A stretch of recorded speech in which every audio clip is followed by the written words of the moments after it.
You are now tuned in to your number one radio station, 87.9.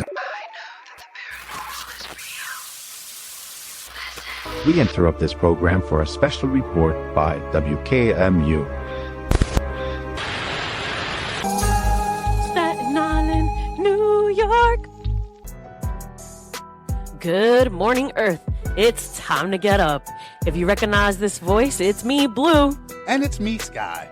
And today's a very, very special day here at WKMU because we are celebrating our 1 year anniversary as podcasters. Woo! And we still feel like newbies, which is really funny because we're 1 year old, but it feels like it's like week one. Yeah, it's a couple months into it. Yeah, so we just wanted to give a shout out to some special people who helped get us here, who helped support us, encourage us, inspire us. And, big shout out to Bitches with Beards, Daniel and Max. We love you. And another special shout out to Dom. He's been a listener since day one. We really, really appreciate that. And if you've been listening in every week or just found us, we also like to thank you, too, for give us a good chance to get a part of your lives. Yeah, you didn't have to click on us, but you did. And we're thankful that you're here listening. We got some really great stuff going on today. Yeah, we got some strange and wonderful tales. Yeah, it's been a weird week. I've been, news-wise, current news-wise, old news-wise. Because if it's, what is it? If it's history, if you've heard it, it's history. If you haven't, it's news. So we love to tell the news and tell the history here at Yeah, so WKMU. we got some news and we got some history. Yeah, so we're just going to get right into it, right? Let's get right into it. Paul Alexander, the man who spent 70 years in an iron lung. Paul Alexander contracted polio in the summer of 1952 when there were about 21,000 cases in the United States of America. They considered this an epidemic. Doesn't sound like a lot. Right, but I don't know. There's a lot less people back then, too. Yeah, maybe. I don't know. I thought, COVID, we lived through COVID, so it was like everything else seems like really small compared to that, I guess. But polio, I think, because it affected people and it was affecting kids, it felt like a bigger thing. So when I'm gonna call him Paul, I know that people like to use the last name to be like respectful, but I like using people's first name. I don't know. So when Paul's mom took him to the hospital, doctors looked at him and they said that there was nothing they could do for him and left him on a gurney in the hallway. Really fucked up. He was like, you're done. You're done. That reminds me when I'm I was not gonna waste my time. I was playing kickball in a handball court in my public school, and I tripped and went through the fence head first, and I split my head open. And they pulled me back through the fence because I was hanging up a good maybe 10 feet in the air because there's a drop off. Oh my God. And they put me in the hallway with an ice pack on my head and left me there for a little bit. Oh my God. We wound up suing. So thank you for my father's TV when we got older. Wow. Luckily, another doctor saw him and decided to reanalyze him. They rushed Paul into an emergency tracheotomy, which was to suction out any congestion in his chest. Paul survived polio, but had lost his ability to breathe on his own. He was paralyzed from the neck down, basically.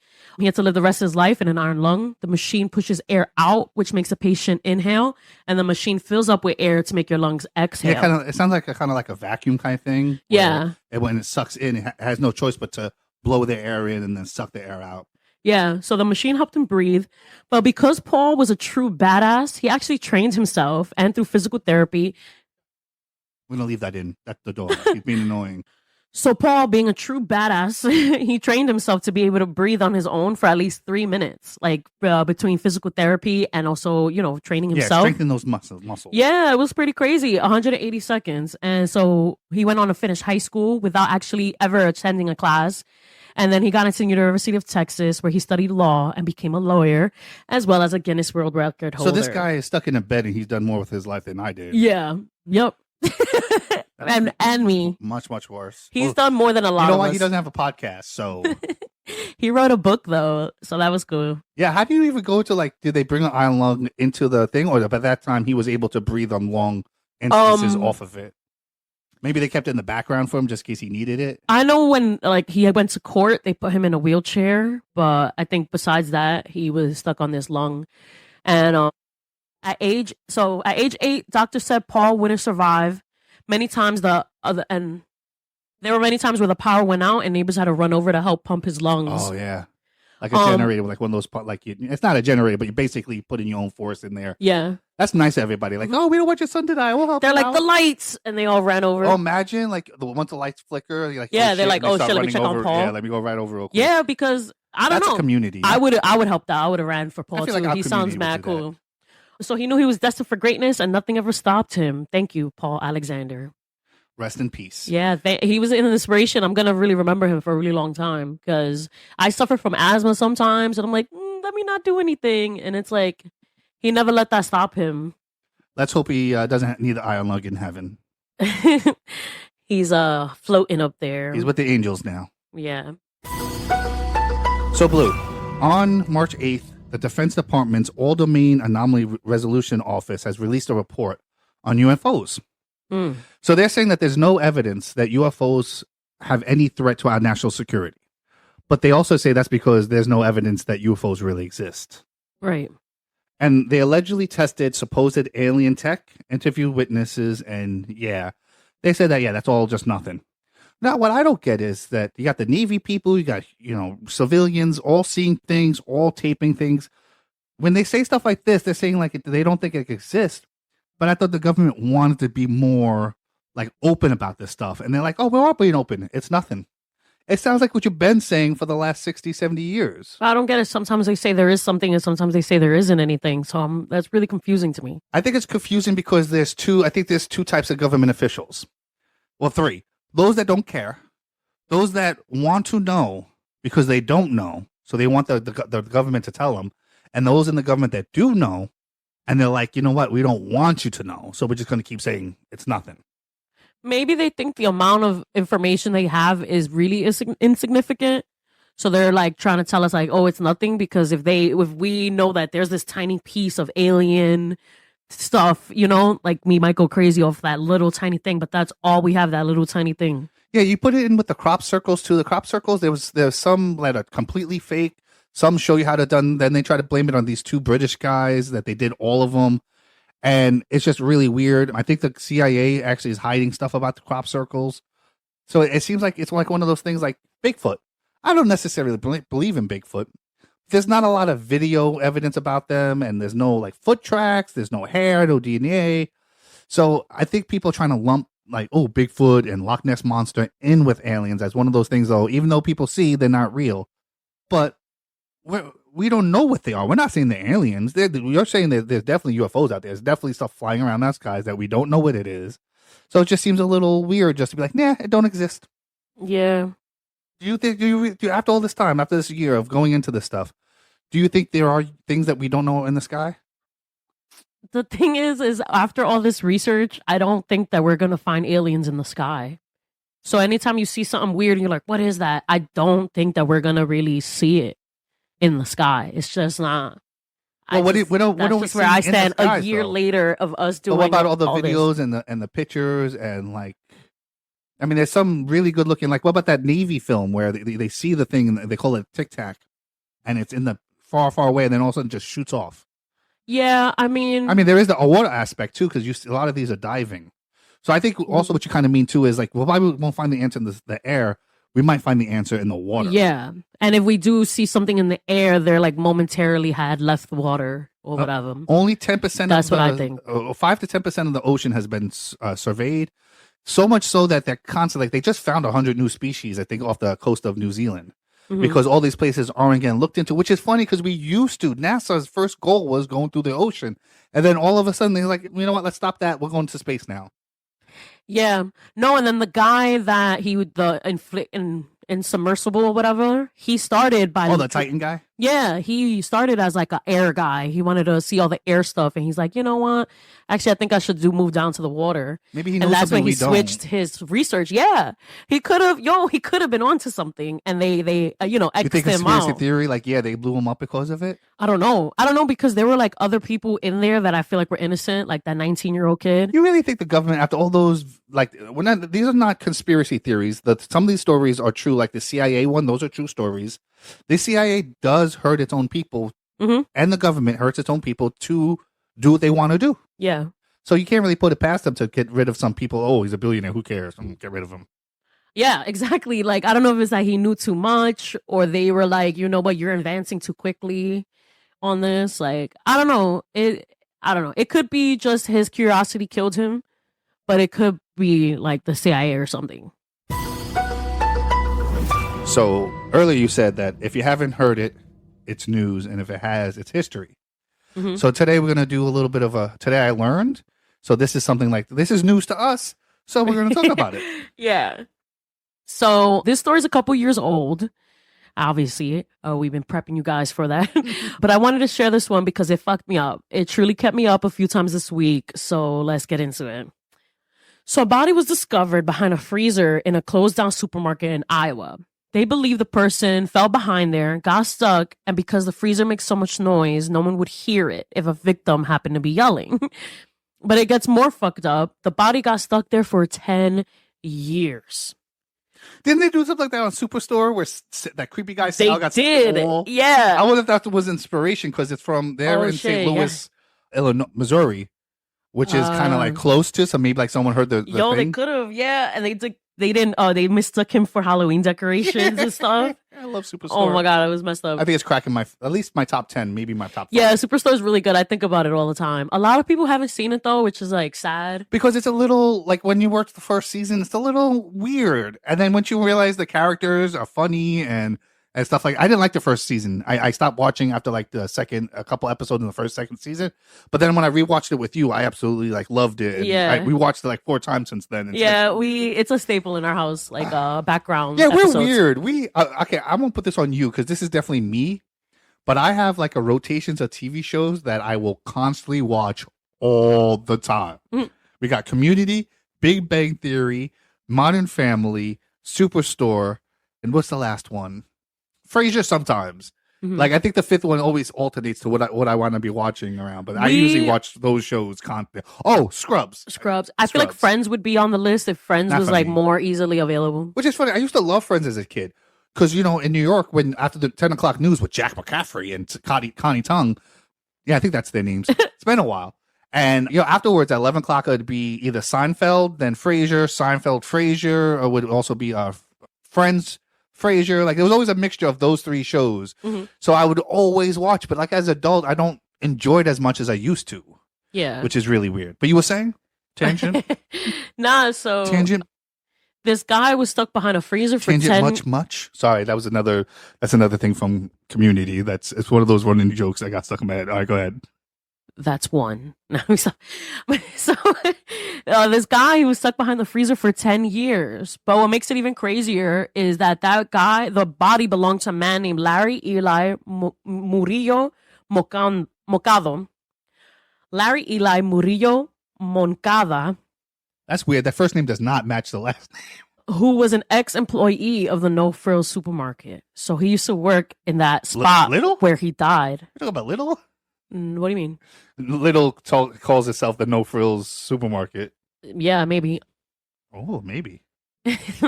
So yeah, like he got stuck behind the freezer, was there for 10 years, and he happened to be an ex-employee. Those 3 things was like, what? Like, what's going on here? Yeah, don't go behind weird stuff at your job. You might never come back out. No, so let me backtrack. In 2009, his family reported him missing after he ran out of his house with no shoes, no socks. He didn't take his car weirder. Or nothing. Yes. It's not like he was working then and he happened to fall back. No, there. He wasn't even working that day. He was off that day. Yeah, his family said that he was acting irrationally, maybe because of some medication he was taking. Investigators believe Larry thought something was after him, so he went to a familiar place to hide, got stuck in the 18-inch gap between the wall and the freezer. Employees of the supermarket said there was always a weird smell by the freezers, and like I said before, it was noisy over there too. All right, now you're messing me up because you mentioned this earlier, but then I thought of another one. Mm-hmm. You were talking about the woman who got caught in Lisa Lam. Lisa Lam.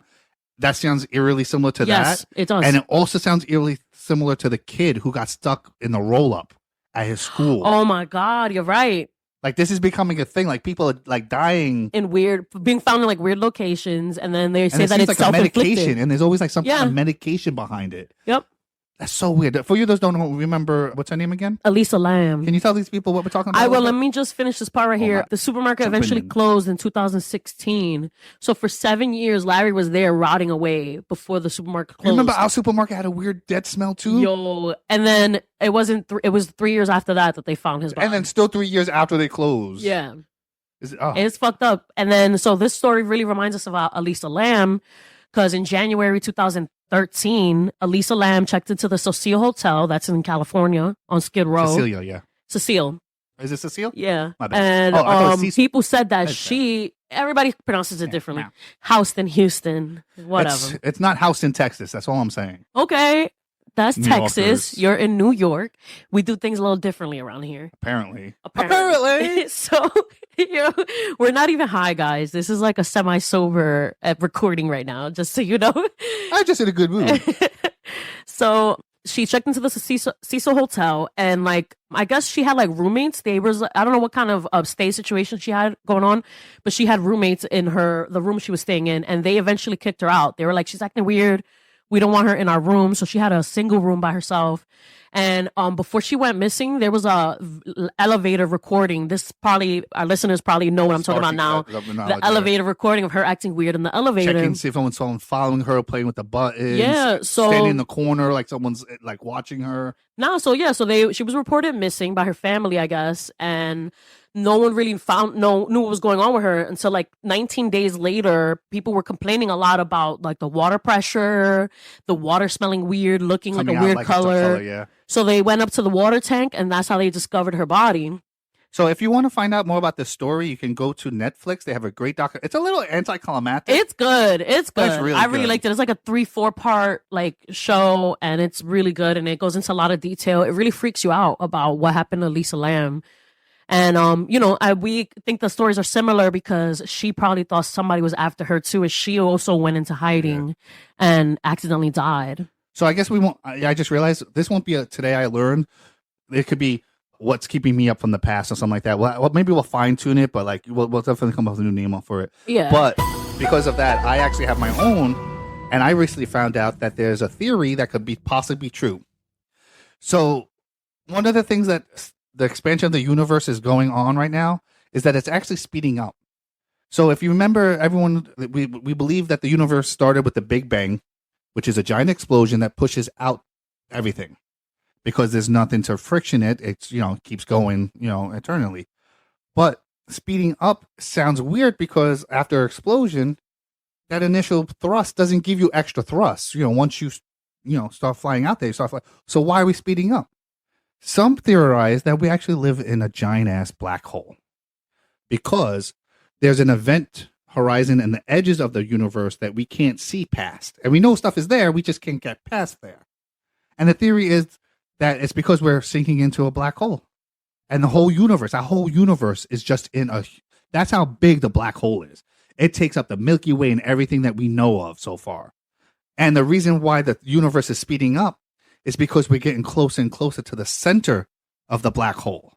So as you start spiraling faster down the black hole, the things on the edges seem to go farther and further away and slow down, even go faster, even though it's really us who's doing it. So to know that there's all these black holes and our whole universe could be, what if that's the parallel universe and every parallel universe is just in a black hole and then there's little black holes in our universe. It's just really freaky. Like it actually answers a lot of things that scientists wonder. I don't think a lot of scientists believe it, but it's just like one of those theories. It's like, does that mean we could potentially at one time just be blinked out of existence because we fully went into the black hole? It's weird. Will we be conscious when that happens? Also, anytime we talk about black holes, I feel very like congested, like claustrophobic, like tight.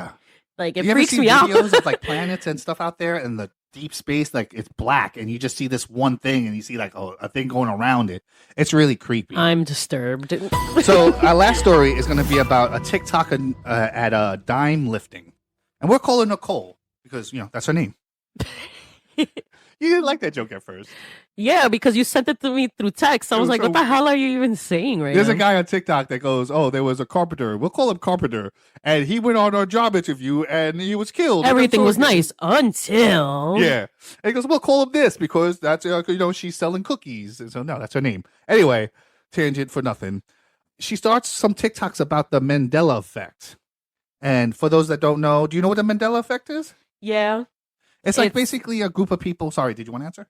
Oh, I was gonna say it's like you swear that it's like this, but a lot of people are like they're not. No, I never remember it being that way. It's actually about wait, is my memory even real? A big group of people sharing what they call false memories. And some of the famous ones that you can remember are we have Fruit of the Loom, which we're about to get into a second. Berenstein Bears. Yeah. I say Berenstein. I actually was like, I didn't know these bears were Jewish. And to find out later on, they're Berenstain Bears. And I'm like, well, that makes more sense than Jewish bears. And then we have Star Wars. Everyone always says, Luke, I am your father. He only says, I am your father. No, he's actually, well, before that, he actually says, no. Oh, yeah. I am your father. Now, I feel like people who saw the movie back then, we know that.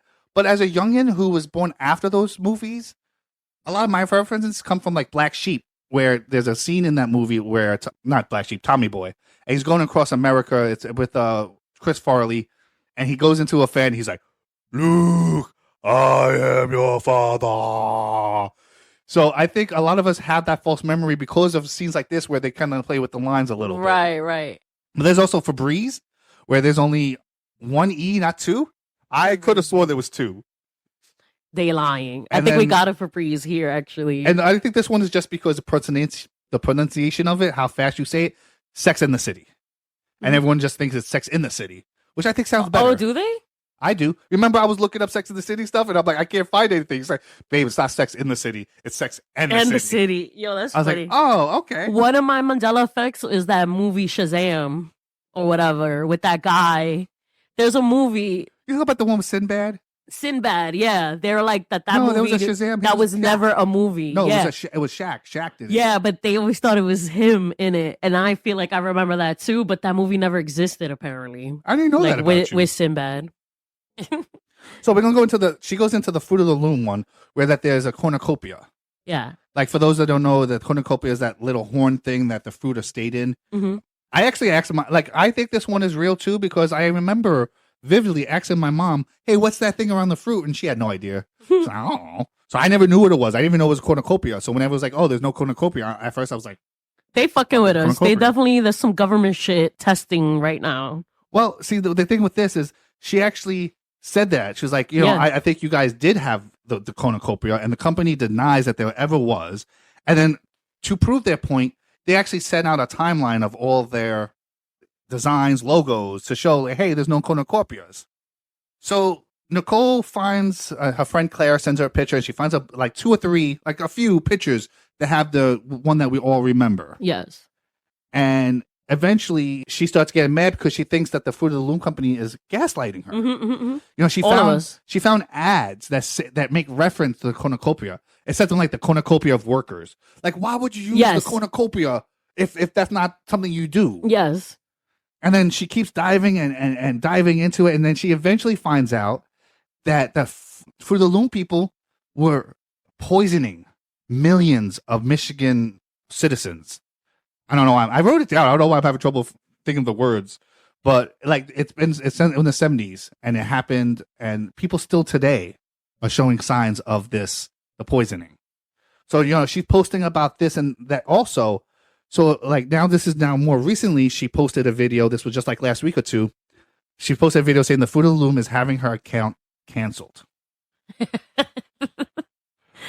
They also are going to sue her for trademark infringement because she sells merch with a cornucopia with fruit in the middle. And then she puts, like, slogans around it. And her whole argument now is, if it's not your design, why are you suing me? Ooh. So then, you know, even further. Yo, I like this Nicole girl. Even further, in the conspiracy theory circles, there's talk about the U.S. government behind this. That they're trying to see how far they can get away with misinformation. Because if you follow the show, you know this country is always misinforming us to keep us out of the loop. Like, we have no idea what the real country is like because, you know, unless you have money, we're stuck in and everyone's like, oh, you're so conspiracy. No, if you look around, there's no real freedom. Like, everything, even like state to state, it's getting taken away.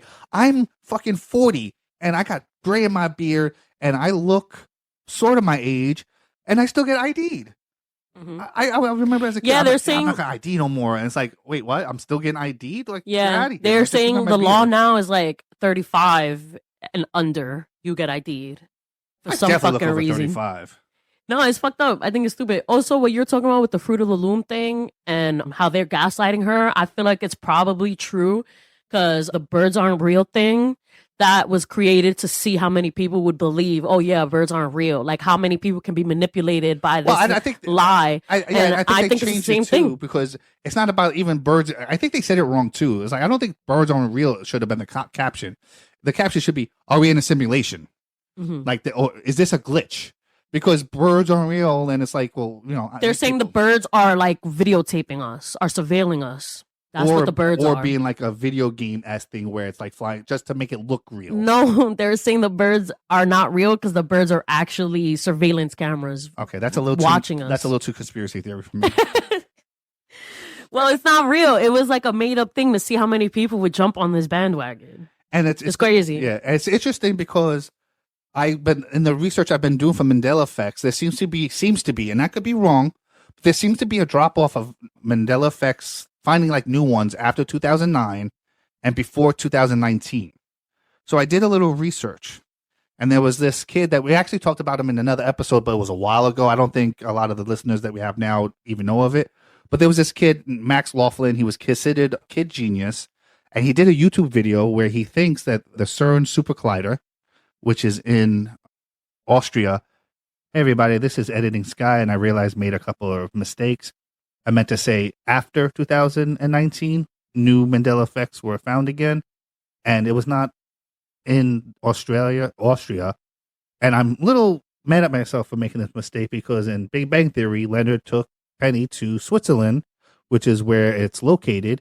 And yeah, so I got that wrong too. All right, let's get back to the show. It's underground, and what it does, it's like 15 miles around, and it takes particles, protons and other things, and smashes them against each other at the speed of light, basically redoing the Big Bang effect to see what they can learn from it.